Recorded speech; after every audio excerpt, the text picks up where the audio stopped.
Assalamualaikum warahmatullahi wabarakatuh. Saya Rifan Maulana dari Prodi Teknik Informatika kelas A. Di sini saya akan menjelaskan materi tentang sejarah lahirnya Pancasila sebagai dasar negara dalam rangka memenuhi tugas ujian tengah semester mata kuliah Pendidikan Pancasila. Indonesia adalah negara yang berdiri di atas keberagaman. Dalam perjalanan panjang menuju kemerdekaan, para pendiri bangsa merumuskan sebuah dasar negara yang mampu mempersatukan seluruh elemen masyarakat. Dasar itu adalah Pancasila.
Pada tanggal 1 Maret 1945, Jepang membentuk Badan Penyelidik Usaha-Usaha Persiapan Kemerdekaan Indonesia atau disingkat BPUPKI.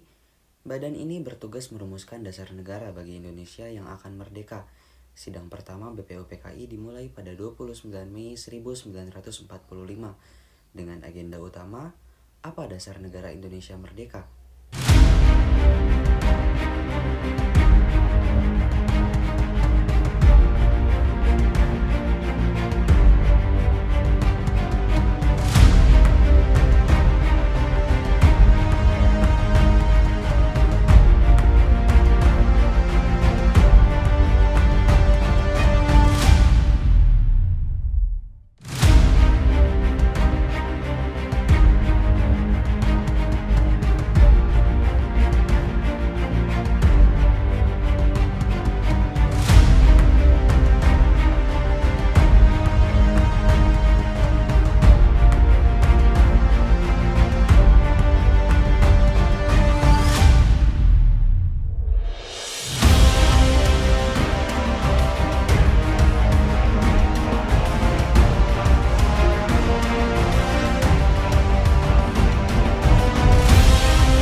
Proses perumusan Pancasila dalam sidang tersebut, beberapa tokoh memberikan gagasan. Muhammad Yamin misalnya, mengusulkan 5 prinsip dasar yang meliputi persatuan, kebangsaan, dan keadilan. Sementara itu, Supomo menekankan konsep negara integralistik. Namun, pada tanggal 1 Juni 1945, Insinyur Soekarno menyampaikan pidatonya yang kelak menjadi tonggak sejarah. Dalam pidato itu, ia memperkenalkan istilah Pancasila yang berarti 5 dasar. Kelima dasar tersebut adalah: yang pertama, kebangsaan Indonesia; yang kedua, internasionalisme atau pri-kemanusiaan; yang ketiga, mufakat atau demokrasi; yang keempat, kesejahteraan sosial; dan yang kelima atau yang terakhir adalah ketuhanan yang berkebudayaan.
rumusan akhir setelah melalui diskusi panjang, naskah Pancasila mengalami penyempurnaan.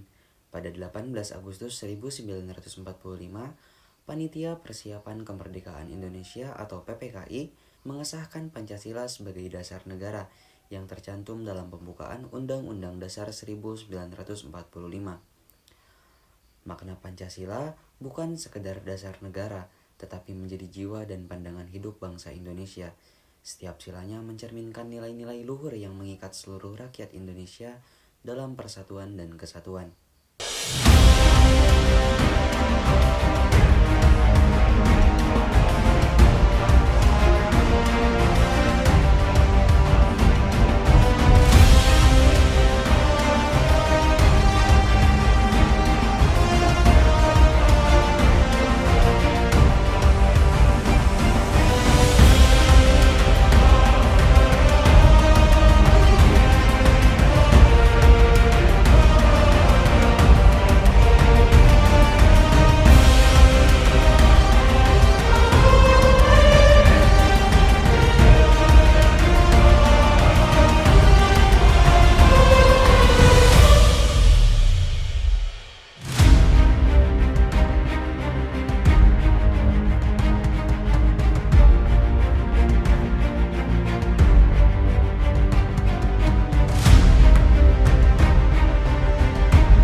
Tantangan dalam perumusan Pancasila tidaklah mudah. Perbedaan latar belakang, ideologi, dan kepentingan di antara anggota BPUPKI menjadi tantangan tersendiri. Salah satu isu besar yang diperdebatkan adalah sila pertama. Kelompok nasionalis mengusulkan bentuk ketuhanan yang universal, sedangkan kelompok Islam menginginkan rumusan yang lebih spesifik, yakni ketuhanan dengan kewajiban menjalankan syariat Islam bagi pemeluk-pemeluknya.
Pada 22 Juni 1945, Piagam Jakarta dirumuskan sebagai hasil kompromi antara kedua kelompok tersebut.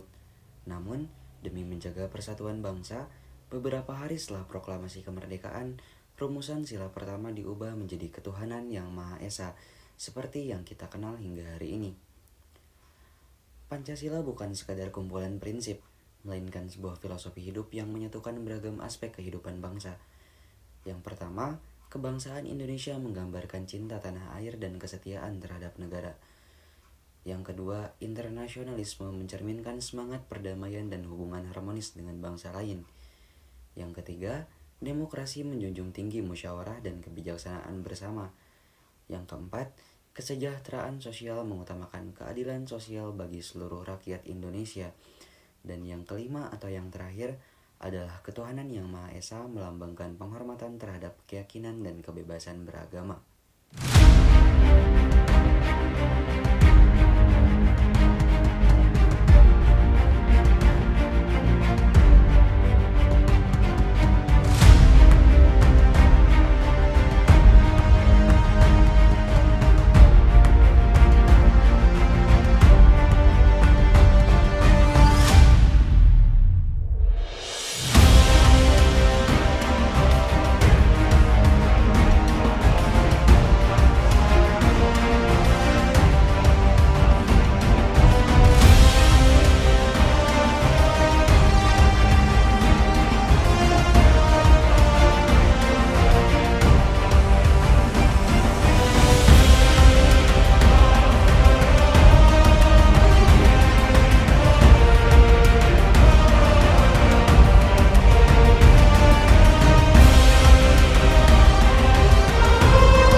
Implementasi Pancasila dalam kehidupan berbangsa dalam perjalanan sejarah, Pancasila menjadi dasar bagi berbagai kebijakan dan arah pembangunan bangsa. Nilai-nilai Pancasila juga tercermin dalam semboyan Bhinneka Tunggal Ika, yang berarti berbeda-beda tapi tetap satu jua. Namun, tantangan zaman modern menguji pengamalan Pancasila. Isu-isu seperti radikalisme, intoleransi, dan ketimpangan sosial menjadi pengingat bahwa tugas menjaga Pancasila adalah tanggung jawab seluruh rakyat Indonesia. Pancasila tidak hanya relevan pada masa kemerdekaan, tetapi juga menjadi panduan menghadapi tantangan global. Sebagai dasar negara yang inklusif, Pancasila mampu menyesuaikan diri dengan perkembangan zaman tanpa kehilangan esensinya. Pancasila adalah fondasi bangsa yang tidak hanya relevan di masa lalu, tetapi juga untuk masa depan. Sebagai generasi penerus, kita memiliki tanggung jawab besar untuk melestarikan nilai-nilainya. Mari terus menjaga semangat Pancasila dengan menjadikan pegangan dalam setiap aspek kehidupan. Bersama Pancasila, kita wujudkan Indonesia yang berdaulat, adil, dan makmur. Demikian yang dapat saya sampaikan. Mohon maaf apabila ada kekurangan. Terima kasih. Wassalamualaikum warahmatullahi wabarakatuh.